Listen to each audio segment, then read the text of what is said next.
Hello, everybody. This is a very old book called Curious George by H.A. Ray. And this is the first Curious George book. You might know Curious George, but this is the very first one.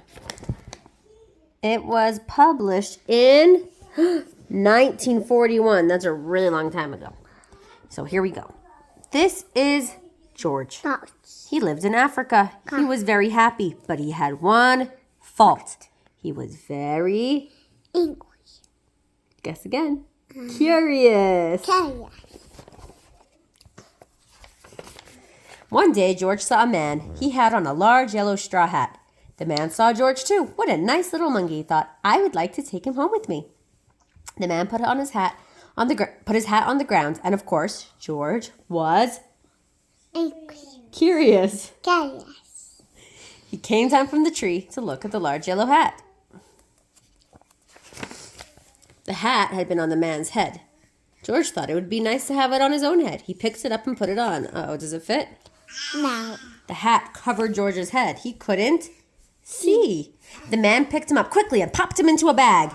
George was caught. Bum, bum, bum. The man with the big yellow hat put George in a little boat, and a sailor rowed them both across the water to a big ship. Right, Nene? Yeah. That's right. George was sad, but he was still a little curious. See the fish? Yeah. You want to go Aloud? Right. On the big ship, things began to happen. The man took off the bag. George sat on a little stool, and the man said, George, I'm going to take you to a big zoo in a big city. You will like it there. Now run along and play, but don't get into trouble. George promised to be good, but it is easy for little monkeys to forget. On the deck, he found some seagulls. He wondered how they could fly. He was very curious. Finally, he had to try. It looked easy, but oh, what happened? First, this, then this. Where is George? The sailors looked and looked. At last, they saw him struggling in the water and almost all tired out. He's going to start drowning soon. Man overboard! The sailors cried as they threw him a life belt. George caught it and held on. At last, he was safe on board. Oh my. After that, George was more careful to be a good monkey until at last, the long trip was over. Yeah. Where's George? Where's George on this page? Can you find him? That's George? Yeah. George is the monkey. Yeah, there's George. That's the man with the yellow hat, even though in this picture it's not yellow. George said goodbye to the kind sailors, and he and the man with the yellow hat walked off the ship onto the shore and on into the city to the man's house. We're going to get to that part soon. After a good meal and a good pipe, George felt very tired. Oh boy, look. He's wearing a man's pajamas. They're way too big.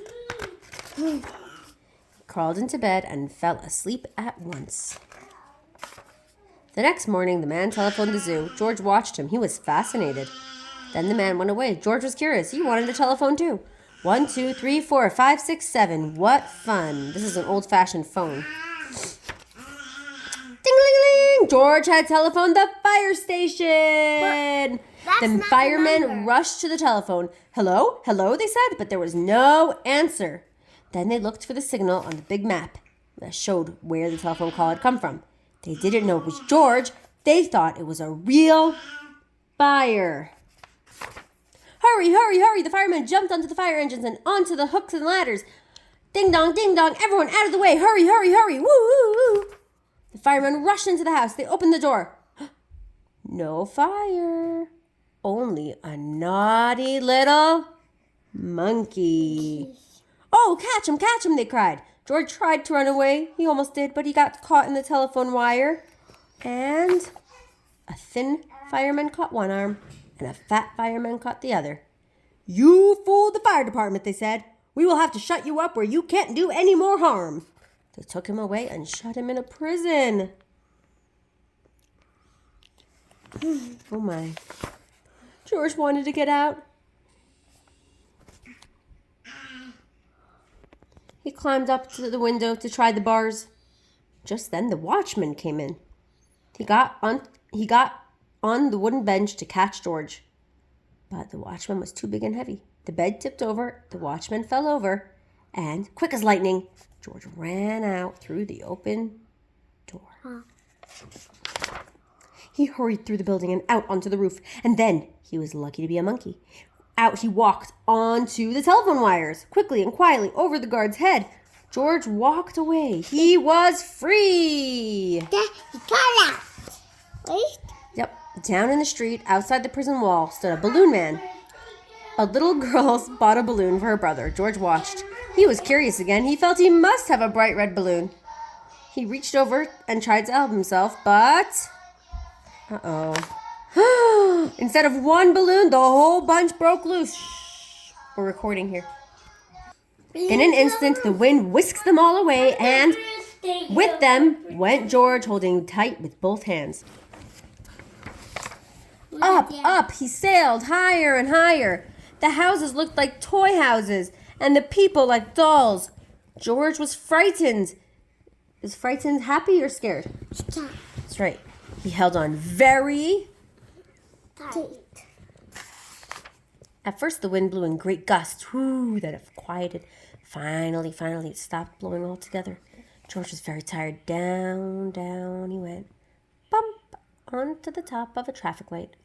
Everyone was surprised.